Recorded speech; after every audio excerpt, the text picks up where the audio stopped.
On a tous connu ce sentiment, celui d'être submergé, de ne plus savoir qui on est ni comment avancer. Mais parfois, une rencontre, une méthode, une prise de conscience change tout. Derrière chaque transformation, il y a une histoire, celle de Katagena, Sandra, Sébastien, Isabelle ou encore Laurence. Voici l'histoire de celles et ceux qui ont retrouvé confiance, stabilité et sérénité grâce à un travail profond sur eux-mêmes.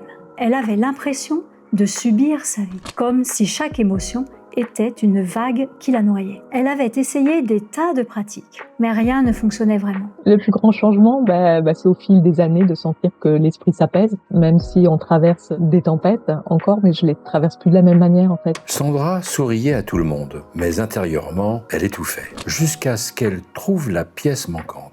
J'avais l'impression de tourner en rond, comme si une partie de moi-même était absente. Sébastien vivait une vie en dents de scie. Un jour, au top. Le lendemain, à terre. Isabelle fuyait la souffrance des autres.